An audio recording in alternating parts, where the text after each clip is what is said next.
જે ઋષિ મુનિઓ હતા આપણે એમના નામ જોયા.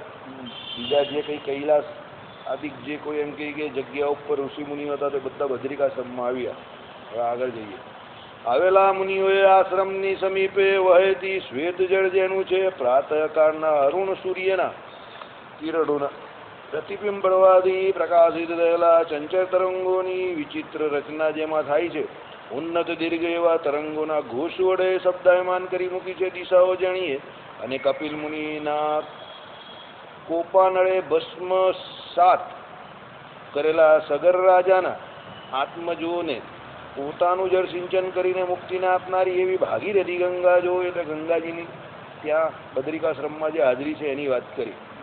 7 શ્લોકથી હવે ગંગાજીનું વર્ણન કરે છે. જે ગંગા ભગવાન નારાયણના નિત્ય સ્નાન વડે અત્યંત પવિત્ર કરનારી એટલે ભગવાન નારાયણના નિત્ય સ્નાન વડે અત્યંત પવિત્ર કરનારી છે.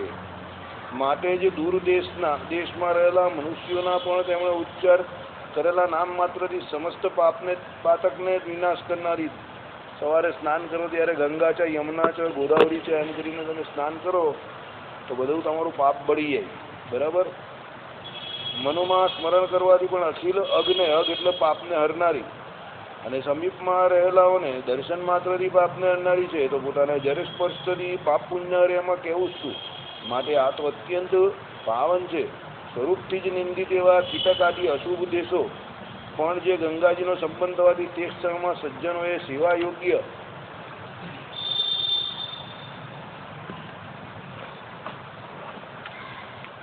પુણ્યક્ષેત્રપણાને પામે છે. એટલે જે અશુભ દેશ હોય એ પણ ગંગાજીના સંબંધી એમ કે કેવા પુણ્ય થઈ જાય આવું ગંગાજીનું મહાત્મય છે. અર્થાત યાત્રાધિકમાં વર્જ્યપણે ગણેલા દેશો ગંગા સંબંધી પુણ્યક્ષેત્રરૂપ થઈને યાત્રાધિકને લાયક થાય છે.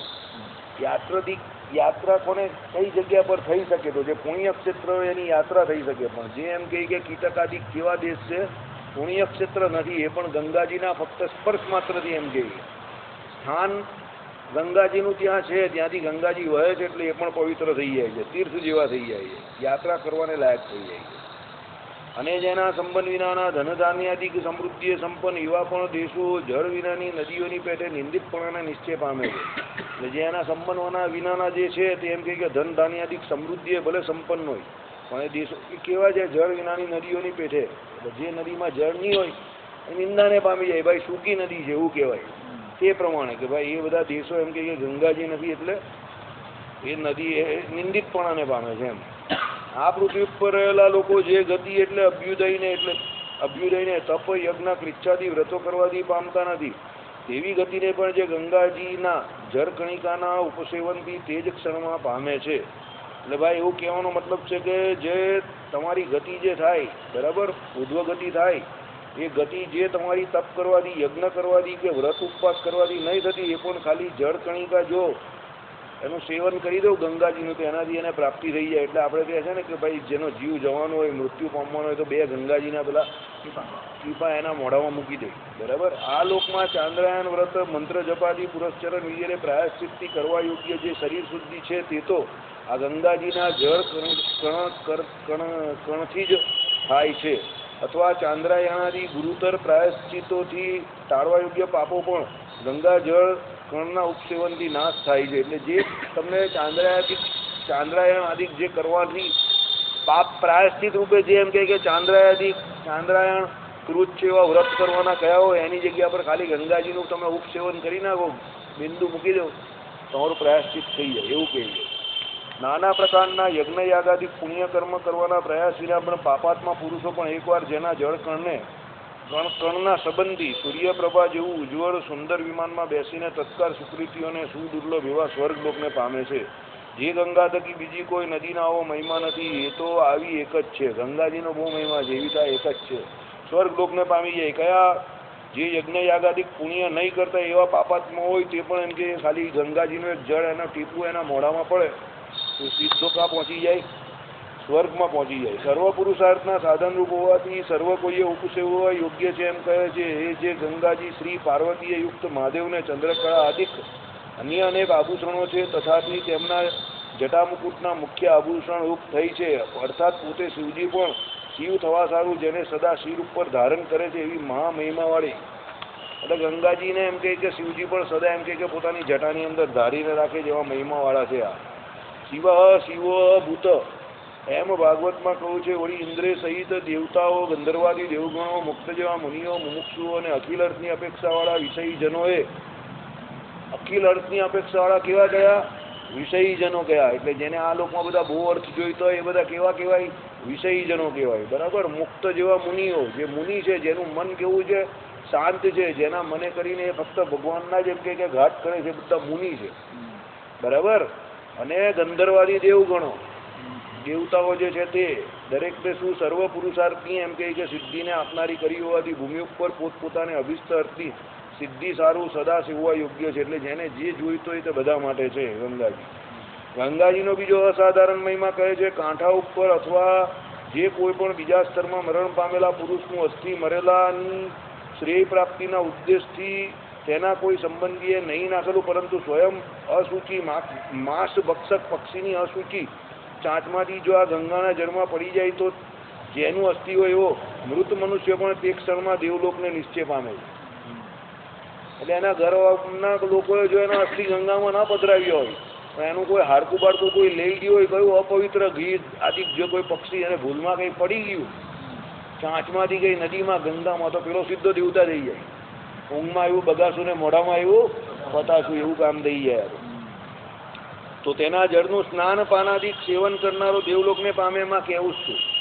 એટલે ગંગાજીનું જે જળ છે એમાંથી જે સ્નાન કરે તે દેવલોકને ચોક્કસ પામે. એમ મનવાણીના ગોચર મહિમાવાળા સમગ્ર સુકૃતિના નિધિરૂપ આમના થકી ન મળે એવું કોઈ પણ સુકૃત આ લોકમાં નથી. એટલે શું છે? બધું સુકૃત એમ કે આ લોકમાં સિદ્ધ કેનાથી થાય છે? ગંગાજીથી થાય છે. સમગ્ર સુકૃતના નિધિરૂપ છે. અનન્ય સાધારણ શ્રીએ યુક્ત એવા નારાયણ પુરુષોત્તમ ભગવાન તનવાદી મહા મુનિગણો આત્મમનનશીલ હોય તે મુનિ કહેવાય. આવી ગયું ને? જે આત્મામાં મનન કરતા હોય એ બધા મુનિઓ કહેવાય. બરાબર ને? એટલે દેહાત્મા બુદ્ધિવાળા બધા વિષયી કહેવાય, અને આત્મામાં મનનશીલ હોય તે બધા મુનિ કહેવાય. મુનિ એટલે મનનો નિગ્રહ કરનારા, એટલે મનને ભગવાનમાં જોડનારા. આપણી ભાષામાં સાદી સિમ્પલ ગુજરાતીમાં. બરાબર. ચાલો. તે મહાન એટલે કેવળ આત્મમનનમાં નહીં વિશ્રાંતિ પામીને પરમાત્મા મનન પર્યંત પ્રવર્તેલા તે ની સાથે પ્રતિદિન તેના જળમાં લીલા પૂર્વક સ્નાન કરીને મહિમા વધારે છે. એટલે એકલા આત્માના મનનવાળા બી નહીં, ભગવાનના ભક્ત પરમાત્માનું મનન કરે એ બધા ગંગાજીમાં સ્નાન કરે. એટલે એમ કે એમની એ લીલાથી એમ કે શું મહિમા વધારે છે. કોનો? ગંગાજીનો મહિમા વધે છે કે ભાઈ ભગવત ભક્તો ત્યાં સ્નાન પણ કરે છે. તે ગંગાજીના મહિમાને સમગ્રપણે વર્ણન કરવામાં નિપુણ પૃથ્વી ઉપર કોણ પુરુષ છે? કોઈ પણ નથી. બરાબર. એમનું મહાત્મય જે છે, એમનો મહિમા જે છે તે કોઈ પુરુષ સંપૂર્ણ ગાઈ શકતો નથી. આવેલા મરીચ્યાદી મુનિઓ પૂર્વોક્ત મહામહિમાવાળી ગંગા નદીમાં શાસ્ત્રોક્ત વિધિના અનુસારે સ્નાન કરીને સંધ્યા વંદનાદી પ્રાતઃ કૃત્ય કરીને ભગવાન શ્રી નારાયણના દર્શન કરવા માટે પૂર્વે વર્ણવેલી બદરી સમીપે આવ્યા. બધા એમ કે તીર્થનો મહિમા આપણે ત્યાં કયો ને, વિધિ કયો ને એ પ્રમાણે એમ કે તીર્થમાં એમ કે જે સ્નાન કરવા માટે નદી હોય એમાં પહેલાં શું કરવાનું હોય? સ્નાન કરવાનું હોય. અને બાહ્ય અને અભ્યંતર સૂચિ એટલે બાહ્ય અને શારીરિક અને માનસિક બંને પ્રકારની પવિત્રતા જાળવીને પછી એમ કહી કે શું એ બદરી સમીપે આવ્યા. પેલું બદરી વિશાળા વૃક્ષ છે ત્યાં આવી ગયા. ત્યાર પછી મુનિઓએ ગગનને સ્પર્શ કરનારી અર્થાત અતિશય ઉન્નત વિશાળ એવા બદરીની નીચે મુનિમંદિરથી વીંટાઈને વિરાજેલા ભગવાન નારદ મુનિ એટલે નારાયણના નાના ભાઈને જોયા. એટલે મુનિઓએ પહેલા કોને જોયા? નરને જોયા. હવે નર મુનિને 4 શ્લોકથી વર્ણવે છે. હવે નર મુનિનું આખું વર્ણન આવશે. સુવર્ણના જેવા પીળા વર્ણવાળી મુકુટના આકારથી બાંધેલી જટામાં પૂજામાં પ્રવર્તેલા ત્યાંના મુનિઓએ તોરા વગેરે શિર આભૂષણ જેમને ધરાવ્યા છે. શ્વેત ઉદ્વપુન તિલક તુલસીમાળા અને શ્વેત વસ્ત્રોને ધારણ કરનારા. કોના જેવું? ઋષિ મુનિઓ જે તપસ્વી હોય એના જેવું આ વર્ણન છે એમનું. શ્વેત વસ્ત્ર ધારણ કરેલું છે, શ્વેત ઉદ્વપુંદ તિલક કરેલું છે, તુલસીની માળા ધારેલી છે. કવિ હરિ અંતરિક્ષ પ્રબુદ્ધ પીપલાયન આવિર્હોત્ર ધ્રુમિલ ચમસ અને કરભાજન આ 9 મુખ્ય મહાયોગેશ્વરોથી અને કલાપ ગ્રામના વાસી તનુ વગેરે મુનિઓથી વિતાયેલા. બદ્રિકાશ્રમમાં જ કોઈ સ્થાન વિશેષને કલાપ ગ્રામ કહે છે. કલાપ ગ્રામ બદ્રિકાશ્રમનું એક સ્થાન વિશેષ છે અને કલાપ ગ્રામ કહે છે. એટલે શું કહ્યું કે ભાઈ આ બધા જે ઋષિ મુનિઓ નવ મુખ્ય યોગેશ્વરો આ બધાથી એમ કહે કે જે એમ કહે કે વીંટાયેલા છે કોણ? પેલા નર મુનિ. દ્વિભુજ મેઘ સરખા શ્યામ સુંદર નૈષ્ટિક વર્ણિનો દંડ કમંડળો આદિ ધારણ કરવા રૂપ વેશને ધરનારા. દ્વિભુજ એટલે 2 હાથવાળા છે, બરાબર. મેઘ સરખા શ્યામ સુંદર, નવો હમણાં વરસાદ 2-4 દિવસથી કેવો પડે છે, મજા આવે છે ને બધાને, એવા શ્યામ સુંદર. નૈષ્ટિક વર્ણિનું દંડ કમંડળું, નૈષ્ટિક વર્ણિઓ પેલું દંડ અને કમંડળ 2 ધારણ કરે ને તે એક દંડી, દ્વિદંડી અને ત્રિદંડી એમ 3 પ્રકારના દંડી સાધુ આવે આપણે છે, બરાબર. આમ પેલું એક વાળું હોય ને તેમ એક કહેવાય આગળનું, પછી આમ 2 ભાગ કરતા હોય ને તો દ્વિદંડી, અને પેલા ત્રિશુર જેવું હોય ને તે ત્રિદંડી સાધુ કહેવાય, બરાબર. આમ આમ દંડ આવે આખો, બરાબર. કોઈ દિવસ ટીવી ઉપર પેલા કથા આવે ને ત્યારે જોવાનું બધું ધ્યાનથી, આ બધું અમુક લોકો પેલા દંડવાળા આવે ને એ જોવાનું, ઉપર આમ આકાર હોય એના દંડનો, એની પરથી ખબર પડે કે આ એક દંડી છે, દ્વિદંડી છે, ત્રિદંડી છે, બરાબર. બધું થોડું થોડું ધ્યાન રાખવાનું યાર, બધું કંઈ કામની વસ્તુ નહીં, અમુક વસ્તુ આવી પણ ધ્યાન રાખવી પડે. ચાલો, કમંડળું તમને ખબર જ છે ને, પેલું હાથમાં ધારે કમંડળું કહેવાય. વેશને ધરનારા તપથી કૃષ શરીરવાળા અને અત્યંત પ્રસન્ન મુખારવિંદવાળા એવા, બરાબર. તપથી એકદમ જીગર જેવું શરીર થઈ ગયું છે, કૃષ શરીર એકદમ, બરાબર. એવા શ્રી નરમુનિના દર્શન કરીને મુનિઓ મહા આનંદને પામ્યા. જીગર બહુ તપ કરે, જમવા બેસે બહુ તપ એનું, જીગર જેવું તપ આખા મંડળમાં કોઈ નહીં કરે, મહાન તપસ્વી માણસ, શું શરીર છે જો એનું એકદમ, બરાબર. ચાલો, ત્યાર પછી નરમુનિ પોતે જગતગુરુ છે, તથાપી આવતા મુનિઓને જોઈને સન્મુખ પધાર્યા, બરાબર. એવા જે એકદમ તપસ્વી છે, તો પણ તપસ્વીનો મતલબ એવો નથી જે બધા આવે એને ભગાવી દેવાના, બરાબર. એની સન્મુખ ગયા, એમને બોલાવવા ગયા. આ શું છે? વ્યવહારિકતા છે, બરાબર. ચાલો, પોતાને મુનિઓ બહુ પ્રિય છે, જ્યારે પ્રિયનું આગમન થાય ત્યારે સન્મુખ ગમન સહજપણે થાય જ. એ મુનિઓ એમને પસંદ છે એટલે સહજપણે જાય. તમને કોઈ પસંદ નહીં હોય ને કોઈ ઘરે વારે વારે આવે એટલે તમે સહજપણે એમ કહો કે આ ચાલ્યો જાય તો સારું, બરાબર. પણ પ્રિય કોઈ હોય તો તમે પણ સામેથી ઓટોમેટિક જાઓ, બરાબર. પણ એવું ના કરવાનું. ગ્રહસ્થનો પહેલો ધર્મ જે કોઈ પણ આવ્યો હોય, પાણી પાણી પીવડાવવાનું, બેસાડવાના, જે કંઈ હોય તમારાથી સેવા થાય એવું જે કંઈ હોય તે કરવાનું. પ્રીતિ પ્રકર્ષ એવો જ હોય છે. જગતગુરુ પણ પ્રીતિ તરંગને રોકી શકતું નથી. જગતગુરુ છે પણ જે પ્રીતિ જે છે મુનિઓ પ્રત્યે એ સાહજિક છે, એટલે એને કોઈ રોકી શકતું નથી. વળી પોતે બ્રાહ્મણીય દેવ, એટલે શું છે? બ્રાહ્મણોમાં અનુકૂળ દેવ છે, એટલે કેવળ તેમને પ્રિય છે એટલું જ નહીં, પણ તેમને અનુકૂળ છે, બરાબર. એટલે બ્રાહ્મણમાં અનુકૂળ દેવ છે, એટલે બ્રાહ્મણોમાં જે બ્રાહ્મણોને જે અનુકૂળ હોય એવા દેવ છે. કોણ? આ નરજી. અત્યારે નર ભગવાનની વાત ચાલે જ ને એની, એટલે કેવળ તેમને પ્રિય છે એટલું જ નહીં, પણ એમને અનુકૂળ બી છે, બરાબર. પોતાનો સૌલભ્ય ગુણ પ્રકાશ કરીને, સૌલભ્ય કેમ કહ્યું? સામેથી મળવા ગયા ને એટલે સૌલભ્ય, બરાબર. સુલભ માણસ કોણ કહેવાય? જે ઇઝીલી પ્રાપ્ત થઈ જાય એકદમ સરળતાથી, તે સુલભ કહેવાય, બરાબર. મોટા માણસ હોય તો એટલા જલ્દી તમને મળે નહીં, એપોઇન્ટમેન્ટ લેવી પડે.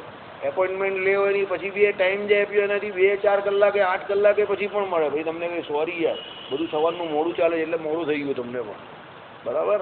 ઘણા બધા એવા આપણે ત્યાં કાર્ડિયોલોજીસ્ટ ને આ બધા એવા મોટા મોટા ડૉક્ટરો એવા હોય, સાથે 12-1 વાગ્યા સુધી પ્રેક્ટિસ કરે, બરાબર. બરોડામાં જ એક હતા કોઈ બુચકટ એવું કંઈ નામ હતું, બહુ પ્રેક્ટિસ કરતા હતા, કાર્ડિયોલોજીસ્ટ હતા. એ છેલ્લે ટેબલ પર એ જ ધરી પડ્યા. હે કાલનું તો નહીં ખબર, તો વચ્ચે હમણાં જે કાર્ડિયોલોજીસ્ટને એવું જ થઈ રહ્યા તો એનું નહીં ખબર. હા, તો કાર્ડિયોલોજીસ્ટ બહુ મોટા કાર્ડિયો સર્જન હતા, એમણે એમનું જ હાર્ટ કોઈ દિવસ ચેક નહીં કર્યું. આખા દુનિયામાં કેટલા બધા ને એ ટેબલ પર ડળી ગયા. તો પેલો બિચારો એટેન્ડન્ટ ગયો ઉઠાડવા, તો પછી કંઈ ઉઠ્યા નહીં, લાંબી નિંદ્રા લાગી ગઈ, બરાબર. એટલે પછી ઘણી વખત એવું થાય કે તમે બીજાને બહુ ચેક કરો ને, તમારી જાતને જ ચેક નહીં કરી શકો. પછી અહીંયા એક સાયકાટ્રિસ્ટ હતા ભાઈ, એને સામાન્ય મેલેરિયા થઈ ગયો, તો ભાઈ ટ્રીટમેન્ટ જ પોતે જ દવાની ભાઈ, ઉપડી ગયા. બહુ યંગ, હાવ યંગ, 32 જ વર્ષના, એકદમ યંગ, ઉપડી ગયા. એટલે એવું થઈ જાય ઘણી વખત. સૌલભ્ય પણ હોવું જોઈએ તમારામાં, સરળતાથી તમે બધાને મળો એવો હોવો જોઈએ. બધું ભાવશે, ચાલશે, ભાવશે, ફાવશે એવું એમ વળી જવાનું એમ. તો પછી બહુ આમ એંટ નહીં રાખવાની. ભગવાનના ગુણ છે આ બધા, સૌલભ્ય. મોટા માણસનું સૌથી મોટું આ એક લક્ષણ છે કે કોઈ નાનામાં નાનો માણસ પણ આવ્યો હોય કંઈ કામ માટે તેને પૂછે, થાય કરી શકતો હોય તો કરે, ન થાય તો પછી કંઈ ભાઈ સોરી યાર નહીં કરી શકતો, એવું કંઈ જરૂરી થોડું. ભગવાન છે તો બધા માટે સુલભ છે જ, પણ આપણે પણ કદાચ ભવિષ્યમાં કોઈ મોટું માણસ થઈ જાય તો સુલભતા રાખવી એમ, બરાબર. ચાલો, એટલે પોતાનો સૌલભ્ય ગુણ પ્રકાશ કરીને મુનિઓને પોતા વિશે પ્રેમાતિશય ઉત્પન્ન કરીને તેમનું હિત કરવા હર્ષથી સન્મુખ પધાર્યા. એમનું હિત કરવું છે ભગવાનને, એટલે હર્ષથી પધાર્યા. બરાબર. અને મુનિઓને તે જ ક્ષણમાં નૃનાટ્યના અનુકરણ માટે પ્રણામ પણ કર્યા. શું કર્યું? મુનિઓને તે ક્ષણમાં નૃનાટ્યના અનુકરણ માટે, કે આ બધા નરનાટ્ય કરતા હતા ને બધા મુનિઓ, એટલે એ લોકોને પ્રણામ કર્યા કે ચાલો આ તો પોતાના આચરણથી લોકોને સદાચાર શિક્ષણ સારું છે. એટલે ભગવાને પ્રણામ કર્યા, સોરી. એટલે ભગવાન પોતે કેમ કરે છે? પોતે નર રૂપે વર્તે જ ને અત્યારે, એટલે બદ્રિકાશ્રમમાં નર રૂપે પોતે વર્તે જ, એટલે એમ કે ભાઈ પ્રણામ કર્યા. બાકી ભગવાનને કોઈને પ્રણામ કરવાની જરૂર નથી. સહજાનંદ ગુરુમ ભજે સદા. ભગવાન સાક્ષાત અનાધિકારથી બધાના ગુરુ જ છે. દરેક જીવના ગુરુ પરમાત્મા અનાધિકારથી છે. એટલે ભગવાનને કોઈને પગે લાગવાની, પ્રણામ કરવાની, ધ્યાન કરવાની, ઉપાસના કરવાની જરૂર નથી. પણ વ્યવહારિક બુદ્ધિથી ભગવાન આ કરે. આ લોકમાં જે શિક્ષા પ્રવર્તવાની હોય એમાં ભગવાન જેવા મોટા વર્તે તો પછી બીજા વર્તે ને. એટલે શિક્ષા અને સંસ્કાર માટે ભગવાન એવું કરે. મુનિઓએ અતિશય આનંદથી નર મુનિનો પણ ગાઢપણે આલિંગન કરીને સત્કાર કર્યો. આલિંગન કર્યો એટલે ભેટ્યા અને સત્કાર કર્યો. બધા મુનિઓને ભેટ્યા એક એક કરીને. એટલે બહુવચનમાં લખેલું છે. તે પછી મુનિઓ નર મુનિએ આપેલા દર્ભાસન અને તૃણાદિકથી નિર્માણ કરેલા મુનિઓને યોગ્ય એવા આસન ઉપર બેઠા. અને બધાને દર્ભના આસનને બધાને જેવા જેવા જે પ્રકારે યોગ્યતા હોય એ પ્રમાણે આસન આપી અને બધા બેઠા ત્યાં.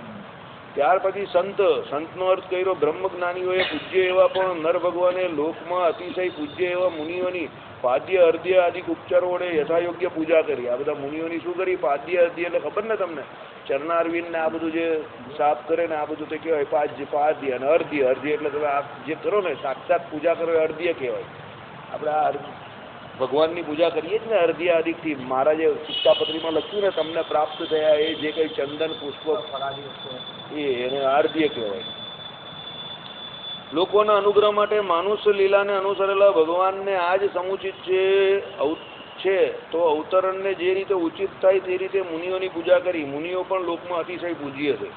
એટલે ભગવાને શું લોકોના અનુગ્રહ માટે આ કર્યું છે કે ભાઈ મનુષ્ય લીલા કરે તો ભગવાન પણ એમ કે સંતો જે છે એનું પૂજન કરે છે તો બીજા મનુષ્ય પણ સંતોનું પૂજન કરે. બરાબર. તે પછી નર ભગવાન મુનિઓનો દેશકાળને અનુસારે અતિથિને ઉચિત સત્કાર કરીને વિનયથી તેમની સમીપે જઈને આવું વચન બોલ્યા. હવે સત્કાર કર્યો, અતિથિ સત્કાર, હવે આવું વચન બોલ્યા. 11 શ્લોકથી નર ભગવાનના પ્રેમ મધુર આભાસનનો અનુવાદ કરે છે. હે મુનિઓ, તમારા દર્શન થવાથી મને આજ મહાન આનંદ થયો છે.